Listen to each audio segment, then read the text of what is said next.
প্ৰজ্ঞা নগৰীত প্ৰজ্ঞা পুৰুষক যথোচিত সন্মান।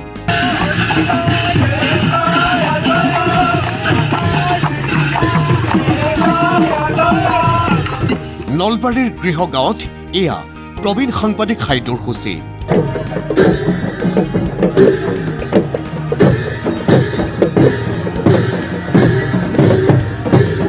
ঢোলে ডগৰে আদৰি অনা হৈছে বিশিষ্ট সাংবাদিকগৰাকীক।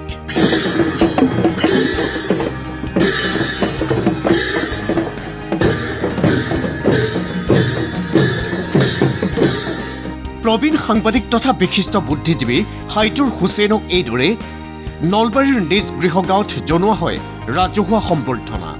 ৰোগাক্ৰান্ত দেহেৰে সম্বৰ্ধনা সভাত উপস্থিত হোৱা স্বনামধন্য নিবন্ধকাৰগৰাকীক ঢোলে ডগৰে আদৰি আনে স্থানীয় ৰাইজ তথা নলবাৰীৰ বিভিন্ন দল সংগঠনে। প্ৰতিটো প্ৰজন্মৰ ৰাইজ ওলাই আহিল প্ৰবীণ সাংবাদিকগৰাকীক সম্বৰ্ধনা জনাবলৈ।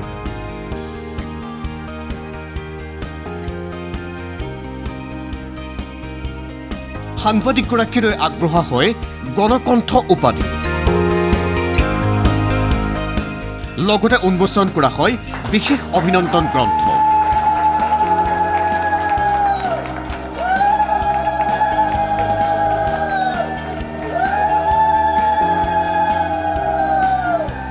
এই অনন্য সন্মান লাভৰ পাছত প্ৰবীণ সাংবাদিকগৰাকীয়ে সাংবাদিকৰ আগত এইদৰে ব্যক্ত কৰিলে নিজৰ মনৰ অনুভৱ, ক'লে নিজৰ জীৱনৰ বহু অভিজ্ঞতা।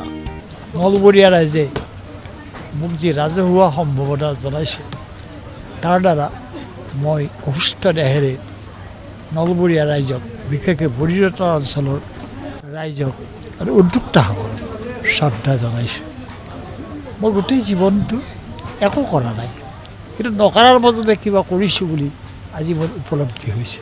হজলৈও গৈছোঁ, যাই একো ধৰ্মৰ কাম কৰা নাই, কিন্তু ৩৫ লক্ষ মানুহৰ মই হজত আপোনাৰ সাক্ষাৎ কৰিছোঁ। মই হৰিদ্বাৰ, বৃন্দাবন, কাশী, তিৰুপতি, মই সকলো মন্দিৰলৈ গৈছোঁ। মই ভেটিকান চিটিত জন বেণ্ডিট II তেওঁৰ আশীৰ্বাদ মাগিবলৈ গৈছোঁ। অনুষ্ঠানত উপস্থিত থাকি বিশিষ্ট সমাজ বিশ্লেষক তথা নিবন্ধকাৰ ময়ূৰ বৰাই ক'লে, বিৰলেই নহয়, এইটো সাংঘাতিক ধৰণে বিৰল। তাৰমানে মই বহু এনে সাংবাদিক, সাহিত্যিক বা সংগীত শিল্পীৰ সম্বৰ্ধনা অনুষ্ঠানত উপস্থিত থকাৰ সৌভাগ্য মোৰ হৈছে, কিন্তু আজি যিটো নলবাৰী জিলাৰ বৰিৰতৰা অঞ্চলৰ মানুহে তেওঁলোকৰ ৰাজহুৱাভাৱে এনেকুৱা এটা অনুষ্ঠান কৰি হিলদোল ভাঙি সকলো প্ৰজন্মৰ মানুহ আহিছে, নতুন প্ৰজন্মৰ ছাত্ৰ ছাত্ৰী আহিছে, ৮০ৰ ঊৰ্ধৰ মানুহ আহিছে, মাজৰ বয়সৰ মানুহ আহিছে। এই যে আহিছে, এই কথাটোৱে আচলতে গোটেই অসমীয়া জাতিটোলৈ এটা শক্তি দিয়ে। অনুষ্ঠানত উপস্থিত থাকে গুৱাহাটী বিশ্ববিদ্যালয়ৰ অৱসৰপ্ৰাপ্ত অধ্যাপক ডক্টৰ অৱনী কুমাৰ ভাগৱতী, বিশিষ্ট চিন্তাবিদ তথা লেখক ডক্টৰ দীনেশ বৈশ্য, GMTৰ অধ্যক্ষ নাৰায়ণ ডেকা, স্থানীয় বিধায়ক দিগন্ত বৰ্মন। এজন মহান ব্যক্তিক আমি আজি ৰাজহুৱাভাৱে সম্বৰ্ধনা দিবলৈ ইয়াত আহি উপস্থিত হৈছোঁ আৰু তেখেতৰ দীৰ্ঘায়ু কামনা কৰিছোঁ। আগন্তুক দিনত যাতে আৰু অসমক আগুৱাই নিয়াৰ ক্ষেত্ৰত তেখেতৰ বলিষ্ঠ কণ্ঠই এটা নতুন ৰূপ পায়। তেখেতৰ জীৱিত অৱস্থাতেই আমি যদি এনেকৈ ধৰণে অভিনন্দন জনাব নোৱাৰোঁ, তেতিয়াহ'লে কি হ'ব যে এইটো আমাৰ কাৰণে আমি গোটেই জীৱন আমি নিজক ক্ষমা কৰিব নোৱাৰিম। কাৰণ এনেকুৱা এজন ঘনজন্মা পুৰুষ, যিজন পুৰুষ আমাৰ মাজত জন্মিছে আৰু সমগ্ৰ অসম, আমাৰ জিলাখনটো বাদ, আমাৰ ষ্টেটখন বাদ, আমাৰ ৰাজ্যখন বাদ, দেশখন বাদ, যে তেখেতে এটা ইণ্টাৰনেশ্যনেল স্থললৈ যাক আপোনাৰ মনমোহন সিঙৰ দৰে প্ৰধানমন্ত্ৰীয়ে, আপোনাৰ আমাৰ অটল বিহাৰী বাজপেয়ীৰ দৰে প্ৰধানমন্ত্ৰীয়ে বিভিন্ন দেশত তেখেতসকলক লৈ ফুৰে।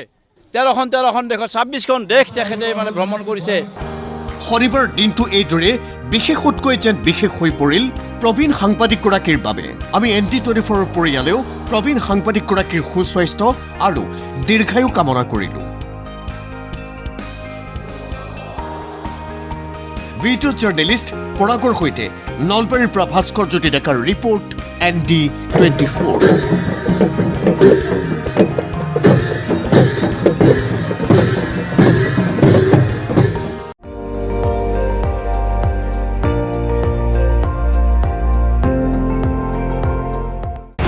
আপুনি চাই আছে ND24, সৰ্বশ্ৰেষ্ঠ নহয়, সৰ্বোত্তমৰ দৌৰ।